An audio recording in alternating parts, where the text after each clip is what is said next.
электр ишканасынын кылмыш жасаган 17 кызмат адамы камакка алынган. Кылмыш иштер боюнча 17 кызмат адамы. Ушул энергия тармак боюнча иштеген кызмат адамдары. Эми алар кимдер? Жана эмне үчүн камакка алынып, канча акча төлөгөндү айтып берем силерге. Чыгыш электр акционердик коому боюнча 6 кызмат адамы камакка алынган. Алар камакка алынгандан кийин мамлекетке 19 миллион 32 миң 175 миң сом төлөштү. Алар кимдер?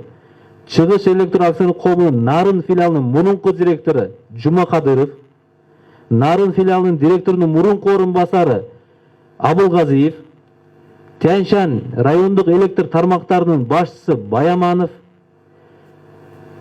Тянь-Шань райондук электр тармагынын башчысынын орун басары Кубанычбеков, Тянь-Шань райондук электр тармагынын мурдагы башчысы Наркеев, Тянь-Шань райондук электр тармагынын башчысынын мурдагы орун басары Токсумаковтар бул чыгыш электр кылмыш иши боюнча камакка алынышып, жана айткандай 19 миллион сомдон көп акча мамлекетке кайтарылды. Экинчи кылмыш иши боюнча, бул түндүк электр кылмыш боюнча 3 кызмат адамы камакка алынышкан.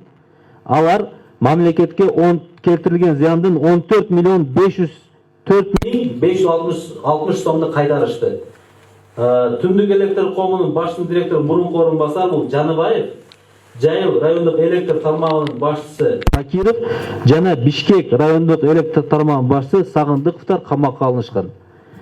Үчүнчү ишибиз боюнча Ош электр ачык акционерлик коом боюнча 7 кызмат адамы камакка алынып, 16 миллион 356 миң 738 сом мамлекетке кайтарылган. Кимдер кармалды?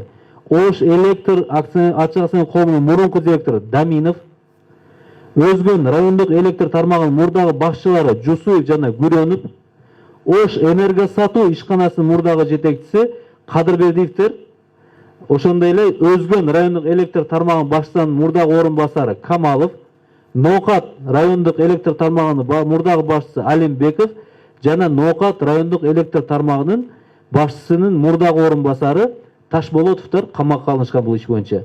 Ал эми 4-чү кылмыш ишибиз боюнча азыркы учурда Жалал Абад электр бул 4-чү ишибиз акционерлик коомунун мурдагы башчы директору Маматканов камакка алынган. Тергөө жүрүшүндө чыгыш электрого келтирилген 19 миллион 32 миң сом зыян толугу менен ордуна кайтарылды.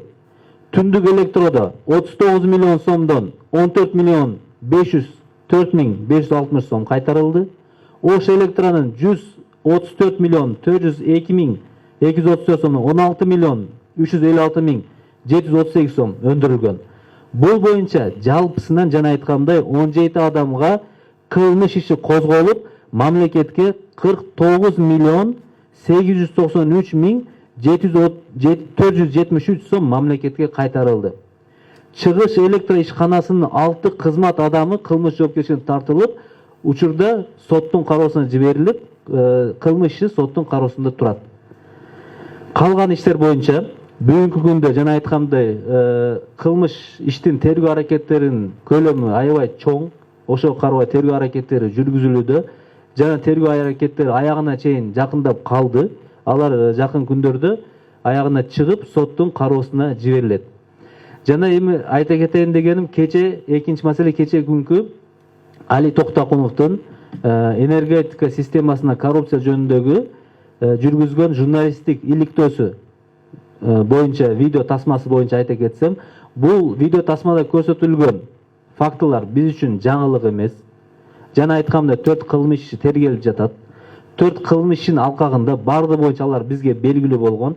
Бирок 4 кылмыш иши булар 2016 жана 2020 жылдагы аралыктагы бул эсептөө палатасынын берген актысы боюнча козголгон кылмыштер. Ал эми Али Токтокуновдун видео тасмасындагы бул фактылар 2021 жана 2022 жылга тиешелүү. Ошондуктан бул маалыматтар биз үчүн жаңылык эмес. Айткандай, алар мурдатан эле катталган жана текшерүү аракеттери жүргүзүлүп, алар боюнча эми ал жерде толук ала алган жок да, Али Токтокунов делечи. Жана видео камерамен болгон үйлөрдө эле көрсөттү го. А бизде прокуратура кызматкерлери ар бир фундаменттен сырткары ошол азыркы учурда жанагы система IBS, Xenon деген системалардын иштешинин мыйзамдуулугуна чейин карап чыгып атышат. Бирден бир. Бул бизде өзүңүздөр билесиздер, тергөөчүлөрдүн саны республика боюнча өтө деле көп эмес. Прокуратура органынан тергөөчүлөрдүн саны 100га жетпеген. Бирок ошого карабастан район шаарларда ар бир жерде тергөөчүлөр толук кандуу президенттин койгон талабын толук кандуу аткаруу боюнча иш жүргүзүп жатат.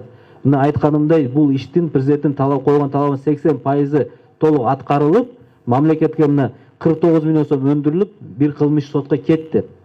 Калган кылмыштар да жана айткандай тез күндө аяктайт. Андан сырткары бул ишти улантып биз 2021-2022 жылдардагы эсептен чыгарылган ар бир карызды бир сомуна чейин мыйзамдуулугун текшерип, жана аларга юридикалык баа берилип, тергөө аракеттери жүргүзүлүп, жыйынтыгына чыгабыз буюрса.